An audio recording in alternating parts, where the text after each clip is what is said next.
Praise lord.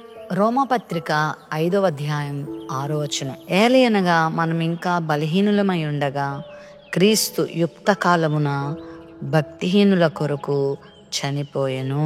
యేసుక్రీస్తు ప్రభువారు మరణించడం ఈరోజు ప్రపంచానికి ఇది ఆశ్చర్యకరంగా ఉంది. చాలా మందికి అనుమానంగా ఉంది, చాలా మందికి అబద్ధంగా కూడా ఉంది.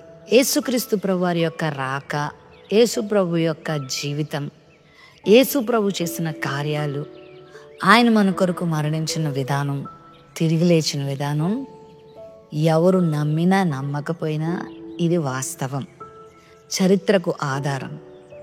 ఈరోజు కొన్ని కోట్ల మంది క్రైస్తవులు, మరి ముఖ్యంగా యేసుక్రీస్తుని అంగీకరించి జీవితాల్ని మార్చుకొని సమాజానికి ఎంతో ఆశీర్వాదకరంగా, దీవెనకరంగా ఉన్నవారే నిదర్శనం. యేసుక్రీస్తు వచ్చాడనడానికి, యేసుక్రీస్తు చక్కని బోధలు చేశాడనడానికి, ఆయన మానవాళిని రక్షించడానికి తన ప్రాణం పెట్టాడనడానికి, ఆయన సజీవుడు అనడానికి రక్షణ పొందిన పాపే నిదర్శనం అండి. ఇంకంతకన్నా ఆధారం ఏం కావాలి? ఈ ప్రపంచంలో ఏ త్రాగుబోతుని ఏ కట్టడలు, సిద్ధాంతాలు రక్షించలేవు, మార్చలేవు. కానీ యేసుక్రీస్తు ప్రేమ ద్వారా, ఆయన చూపించిన ఆదరణ ద్వారా, ఆయన అందించిన బోధల ద్వారా, ఆయన చూపించిన పరలోకపు మార్గం ద్వారా ప్రభావితం చెంది ఈరోజులు ఎన్ని కోట్ల మంది రౌడీ షీటర్లు, ఉన్మాదులు, త్రాగుబోతులుగా జీవించిన వాళ్ళు, దుర్మార్గులుగా ఉన్నవారు, దొంగలుగా ఉన్నవారు, అబద్ధికులుగా ఉన్నవారు, వ్యభిచారులుగా, వేశ్యలుగా ఉన్నవారు, సమాజానికి ఎంతో కీడుకరంగా మారినవారు పరిశుద్ధపరచబడి నీతిమంతులై దేవుని సేవ చేస్తూ, ఆకలిగా ఉన్న వారికి అన్నం పెడుతూ, వస్త్రం లేని వారికి వస్త్రాలు ఇస్తూ, నిరాదరణతో ఉన్న వారికి ఆదరణ చూపిస్తూ, రోగుల్ని దర్శిస్తూ, పరామర్శిస్తూ, ప్రేమిస్తూ, వాళ్ళకు మరలా జీవితాన్ని ఇస్తూ, ఇంత చక్కని కార్యాలు చేస్తూ వారు ఉండడాన్ని మనం చూస్తూ ఉన్నప్పుడు యేసుక్రీస్తు మన కొరకు మరణించడం నిజం కాదంటారా? ఆయన మనిషిని ప్రేమించి లోకానికి వచ్చింది అనడం తప్పంటారా? ఒకవేళ అలా అనుకుంటే అది వారి అమాయకత్వానికి వదిలేద్దాం. కానీ సత్య గ్రంథమైన బైబిల్ ఆ సత్యాలు చెప్పలేదు, సత్యమే చెప్పింది. యేసుక్రీస్తు లోకానికి ఎందుకు వచ్చాడో తెలుసా? పాపుల కొరకే వచ్చాడు. యేసుప్రభు లోకానికి ఎందుకు వచ్చాడు? ఎందుకు మరణించాడు? ఎందుకు తిరిగి లేచాడు తెలుసా? ఆయన పాపులుగా ఉన్న మనిషిని రక్షించి తన బిడ్డగా మార్చుకొని తానుండేటువంటి ఆ నిత్యరాజ్యంలో వారిని ఉంచాలనే.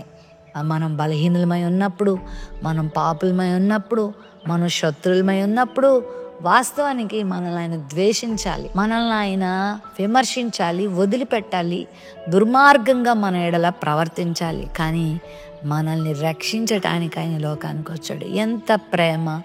శాశ్వతమైన ప్రేమ, బదులాశించని ప్రేమ, తల్లి ప్రేమను తండ్రి ప్రేమను మించిన ప్రేమ యేసుప్రభు చూపించారు. ఇంతకన్నా మనల్ని ప్రేమించే గొప్పవారు ఎవ్వరి లోకంలో లేరండి. అంతగా ఆయన మనల్ని ప్రేమించాడు. ఈరోజు ప్రపంచం దేని కొరకు ఎదురు చూస్తుందో తెలుసా? దేని కొరకు తపన పడుతుందో తెలుసా? తమను ప్రేమించేవారు ఎవరైనా ఉన్నారా? తమను పలకరించేవాళ్ళు ఎవరైనా ఉన్నారా? తమను పట్టించుకునేవారు ఎవరైనా ఉన్నారా? తమ కొరకు ఆలోచించేవారు ఎవరైనా ఉన్నారా అనేది ప్రతి మనిషి యొక్క ఆక్రందన. ఒకవేళ అది బయటికి చెప్పుకోకపోయినా హృదయంలో లోపల మదనపడుతున్న విషయం ఇదే.